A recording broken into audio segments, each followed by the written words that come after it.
to Konu. I got shook head. Are you okay? Should I get it? Do you know who this man is? It was a scary period. Let us be saying the truth. I could just throw a shoulder. Who the rush with you? What's up, guys? Welcome back to my channel. If you're new here, my name is Grace, and on this channel I talk about my weight loss, my lifestyle, and my faith. So today I'm going to be telling you guys 10 things I stopped worrying about since I came to Ghana part 2. But before I get started, don't forget to like, share, keep your comments down below, and smash that subscribe button if you have not. And don't forget to turn on your post notifications so you do not miss any of my future videos. Let's get started. The first one is going out at night. What do I mean? There are so many things someone can do at night, like going for parties. It must not even be party. It could be several activities, like going to church, going to visit a friend, different things. Because personally, I'm not like a very party person, but at least that should be an option. If I decide I do not want to go out at a certain time of the day, it should be like I do not want to go out because I do not want to go out, not because of certain unfortunate circumstances. Okay, you get. All of this is because of the safety situation in Nigeria. A lot of casualties. You have to be very careful the way you go out, the way you move around. This is not even I hear or them say. It's something I have seen, I've experienced countless times. I remember one time I was coming back from somewhere at night with my mom. There were some certain shootings on the road.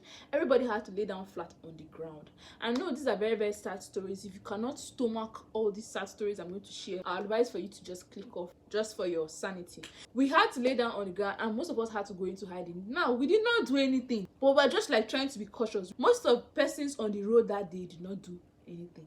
They were just, at that time, that was like a very normal time to be outside, but because of the situation, everyone's still running helter-skelter trying to go home. And now there are people that still go out at night, like kudos to them and everything. You know, they are still like, we cannot come and die because of the situation of Nigeria, right? We still have to like flinch. But it was a cause of worry. Besides, I was a very young girl when I was in Nigeria. I'm still a very young girl, by the way. It was like, put 2 and 2 together. My dear, will you sit down in the house? Besides, my parents won't be on your neck. You won't even think about it. It wasn't an option. Something I had to worry about. But right now, it's not as if here now I'm jumping up and down. You know, every night I'm somewhere in the sky. You know, but it's not really a worry. If I had an evening lecture, coming back from my evening lecture, I won't be too bothered about something bad happening. You know, I'll pray for safety. I will ask God to protect me where I'm going, but I'm not too scared. You know, you get.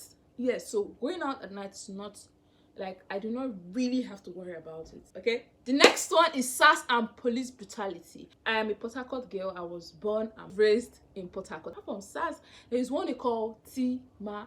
I think Timarive is extinct in Port Harcourt. I do not know, but at that time, Timarive was another very dangerous set of persons. So basically, if you don't know what SARS is a squad in Nigeria. The aim of SARS is to combat crime and social vices in Nigeria.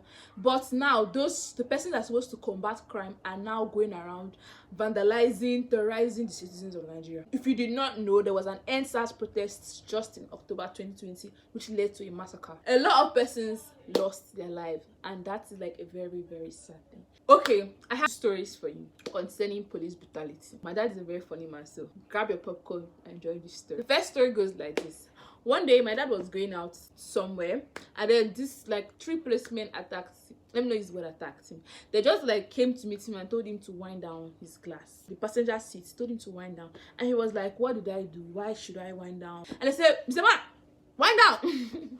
My dad wind down, and one man put his hand through the window, opened the door, entered inside. As he entered inside, I'm trying to remember how the others entered, but as he entered inside, the remaining 2 persons entered at the back seat, and they told my father to drive. Now obviously these policemen are armed, so you can't be risking your life. They say drive, you will drive. They did not want him to go where he was going before. They told him to drive and to keep going. And now the good thing is that while they told him to drive, they got to GRA, government reserved area. This is somewhere my dad knew very well. So my father started maneuvering, like just entering different places. Now these policemen were confused. I'm wondering, like, now I think about it, I'm like, what were they thinking? They were confused. They did not even know where they had told my dad to pass again. They're like, where are we going to? They don't know the place. Now wondering if my dad knows. Someone that you're trying to terrorize, the person should lead you. Are you okay? Are you okay? So my father said, okay, let him use this one to his advantage. My dad drove to a church. He has never been to that church before. He has never been to that church. He came down, the policeman came down too. But I started shouting. He was calling someone else inside the church. But the funny thing is that the person at the church, she coded too. I don't even know how it happened. Like, how did he know that there would be someone inside the church at that time? He just talked about it and, you know, it happened. He was calling somebody inside the church, calling someone. Let's say her name was Agnes. He kept saying Agnes, Agnes, and then the Agnes came out. The name that he supposedly gave her, she was bearing the name in that moment, and then she now started telling the policeman that what's wrong with them. You know who this man is? She even greeted him, Bishop, welcome, oh. Greeted him as if he was the pastor of the church. You know, the way you would talk to someone you know. The policemen, they started shaking.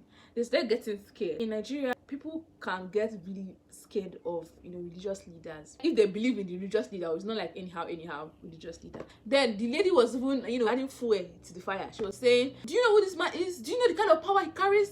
Do you know? She was just saying a lot of things that were making them tremble. And now, you know, realize that they don't know where they are. So they're like, we don't know where we are. We were terrorizing someone that carries power. What are we going to do? So they were not scared. I started begging my dad. Like, it's just so funny that these 3 guys were armed. Oh, sir, we're so sorry. We don't know. You would think that this was planned out. It sounds very fictional, but I promise you this is real. This happened. It's like very laughable. So they started begging my dad, you should give them transport money, let them find their way. And that's how it happens. Ghana is the 4th most peaceful country in Africa. For them to be crowned 4th most peaceful country in Africa, that should show you there's some level of peace and order in the country. Police brouhaha, insecurity here and there. It's very minimal in Ghana. I'm not saying that you will not experience it at all, but it's very like very low. Okay, SARS and police brutality is something I do not really have to worry about, and that's really nice. Okay, the next one is election violence. Everybody knows that when there's election in Nigeria, a lot of brahaha, a lot of pandemonium occurs. If you're a Nigerian and election is happening, even if you're in Tokonu or you're in the UK, you must know. Unless just Nigeria for Nigerian's sake, you don't have anyone in Nigeria, you don't have any roots there. But if you have people in Nigeria somehow connected to the motherland, you would know that election is going on because it will make rounds on the news everywhere. You have people talking about it on Twitter, on WhatsApp, and now what they're talking about is not even necessarily something good. Most times it's the brahaha. You know, all those very, very sad stories. Those are the stories that make headlines. A lot of terrible things happen during election in Nigeria. I don't want to, you know, share all the nasty, really sad, intricate details about how the election happens in Nigeria, but we all know that election in Nigeria is nothing to write home about most of the time. Now, come to Ghana.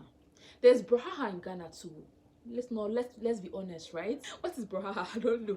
There's like palaver, but it's like negligible. Since I came to Ghana, I've experienced 2 elections in Ghana, and if you ask me the dates or the particular time the elections took place, I wouldn't be able to pinpoint the exact time. Why? Because it was like non-existent. I'm not a Ghanaian, so by that I wouldn't vote, right? But at least you hear people campaigning, you hear people talking about rallies, you see the banners everywhere, so we know that election is about to happen. But that's all. Chikina, you would not even know unless you're really interested in, you know, Ghana politics. But everywhere is peaceful. During the last election, we used to throw deaths around my house, and some people were talking about the election happening, and someone asked me, are you this party or this party? I can't remember the name of the party. Let's say PGG and CGG, something like that. Okay, someone said, are you PGG or CGG? And I was like, what's that? So I know the candidates and everything, but I do not know the parties. Like, I do not know the intricacies of the election going. Just to show you how peaceful everything is. There's little or no election violence. It's something I do not have to worry about. Another reason to sleep well at night. The next one is peaceful campus life. If I was back home, I would have experienced a lot of brahahas. Brahahas. Anytime I say brahaha, you know what I'm talking about. An issue, a problem, a circumstance. So let me give you an instance. There was this one time I was in Ghana here. A friend of mine called me. She called me and she was terrified. She was passing a very dirty path, and I was like, what is happening? She said some boys are fighting, cult boys or something are fighting, and she's scared, so she has to, like, I don't know if it was under a fence or a bush path, but I know that she was scared. Now imagine if you were so terrified of whatever was happening on school grounds that you had to go through a very risky situation to go home. Would you go to school the next day? You probably would overcome the fear and everything and go maybe the next day, 2 days later, or a week later. But just think about it. You do not have, like, there's no peace of mind. You're running up and down, helter skelter. Even if this doesn't happen all the time, you're experiencing it. Is that very nice? No, I want you to answer that. Is that very, very nice? So now I want to come and tell you that there's no brahaha in Ghana. Let it be truth in our mouth, okay?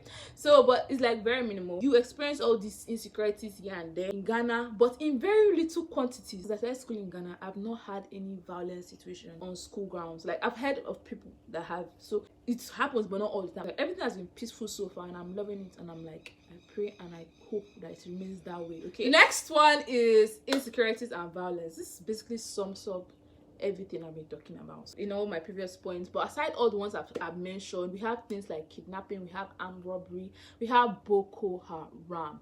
So I don't know if you've heard about the Chibok girl experience that happened in 2017. If you've not heard about it, basically, I think the Boko Haram carried a large amount of young schoolgirls and put them in Sambisa forest for a large amount of time. It was a very, very sad experience. Now, it happened to a girl child. That girl child that happened, she did not know it to happen to her. So basically, it could happen to anybody. It could happen to me. It could happen to anybody. It was a scary period. It was something that at the back of your mind. Wherever you are, be very, very careful. A lot of insecurities like kidnapping here and there. Now, while all these insecurities do happen in Ghana, they are minimal. I've said that and I will keep saying it, okay? I won't tell you that it doesn't happen. It happens, but like they are very minimal in Ghana. Next one is freedom and security. Basically, it's like very similar to what I've been talking about. What does it mean to be free? You know, to us, to lazu. Basically, like, you are not making your decisions, creating options and choices based on situations or situationships because of the government, leadership, all of that stuff. Let me give you an instance. I want to get this thing for myself. Should I get it? Can I use this in Nigeria? Certain things that you just cannot do, just so laughable. There's someone say, I want to do this thing, be like, in Nigeria, this is a London. For someone to ask you that, you know, you have to take a step back. So basically, your freedom is now limited. Even if they tell you in the constitution, right, you have freedom of speech, right, we know it's not true because they are limiting us several ways. You heard about the Twitter ban several months ago. Like, so many things are limited. You have limited options just because you're a Nigerian. Freedom and security is something I had to worry about, and I cannot come and tell you that I'm not worrying about it here. Obviously, my security is in God's hands. Like, I cannot say because I'm in Ghana, I go just throw away shoulder, leave door open. That's not what I mean. But there's more security here in Ghana. Let us be saying the truth. There's more security here in Ghana, okay? To some extent, I can say that there is security, okay? There's this peace, there's this calmness, there's this serenity living in Ghana. The next one is simplified education system. Now I have a full video talking about this, which is going to be up. By the time you see this video, it will be up. I think so. Simplified educational system. What do I mean? Before you get into a tertiary institution in Nigeria, you have a lay down process. You have to go from WASE, WAEC, to JAM, to Post-UME. It's like a very stressful and hectic scenario. If you don't pass your JAM, if you don't get it cut off, you have to rewrite the next year. And if you do not get it the next year, you have to write it the next year. So you keep writing. There's too many issues. Like, let's say you get your JAM cut off, you know, come pass Post-UME. Now, aside the aspect of trying to get into school, there are so many other things that are very, very simplified when it comes to educational system in Ghana. Educational system in Ghana, you just need to get your WAEC and you enter university. You need to pass the course subjects of the course you want to study and you've entered into school. Your access to materials, your access to lecturers, just so many other things that are not very simplified back home. You know, that's simplified over here, and I think it's really, really nice. The next one is rushing. So basically, this can be a good thing and can also be a bad thing, okay? I think in the things that shocked me in Ghana, I talked about this. You can check it here or here. Something I was not used to. So what do I mean by rushing? So Nigerians are hustlers. We are hustlers. Anywhere they call our name, you know that there's hustling spirit. But when it comes to hustle, we hustle so much, sometimes we forget to take a break, which is not good. Ghanaians are very laid back. This can be a good thing and can also be a bad thing. There are like two sides to it, but I'm talking about the good aspects here. When it comes to relaxing, Ghanaians like to chill. They like to relax, they like to slow down, like to take life jeje, like to take it kakra. And sometimes it's actually a very, very good thing. You need to learn how to chill. You cannot come and kill yourself. Take life jeje. Problem no dey finish. Back at home, know how to enjoy life as well. We know how to have good times back at home. You know, we're always on to the next one, on to the next one, on to the next one. I don't have to worry about, being all over the place. Now I'm living in Ghana because everybody is lazu. Where you want to rush, they go. Who they rush with you, first of all? Learning to slow down, actually very, very good. It have helped the quality of my life, my mental health, and everything put together. Okay. The next one is rate of improvement. Rate of improvement in Ghana is very, very nice. The pace at which their leaders, governments are getting things done a lot quicker. And Ghana is growing very, very fast. And as a Nigerian, I like good thing. If I see say good thing that happen here, I go chook head. There are issues in Ghana, let us be honest. But we will also not close our eyes to the good things that are also happening in Ghana. And Ghana is developing rapidly, which is a very good thing. I don't have to worry about some things I used to worry about when it comes to development back at home. Economical growth in Ghana is skyrocketing. The next and the last one is corruption and poor structure. What do I mean? There are corrupt people in Ghana. There are corrupt vices in Ghana. But coming from where I'm coming from, they are corrupter. There's this saying, you're not supposed to believe everything you hear on the internet. They speak a lot about lies and a lot of things about Nigeria and Nigerians. But to some extent, those things are true. Percentage of those things you see online are true. There are a lot of corrupt vices and corrupt people in Nigeria. Take note of there are a lot. I did not say all Nigerians. Take note of that because we get a lot of backlash, but not all Nigerians are corrupt. I'll talk about that in another video. When I talk about corrupt vices, it leads to poor structure in a lot of things.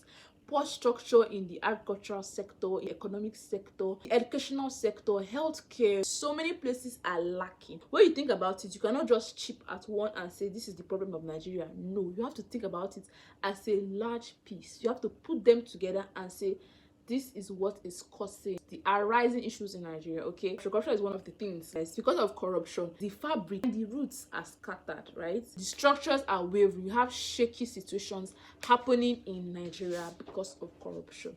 And while there is some corruption in Ghana, but it's not something I have to really worry about because it's minimal when you put it alongside Nigeria, okay? And those are the things I have stopped worrying about since I came to Ghana. Sometimes they're cause of worry here and there, but not so much, which is a good thing. That brings me to the end of this video. Thank you so much for watching this far. Don't forget to like, to share, keep your comments down below, smash that subscribe button if you have not, and don't forget, as I always say, to turn on your post notifications so you don't miss any of my future videos. And I will see you in the next one. Bye bye.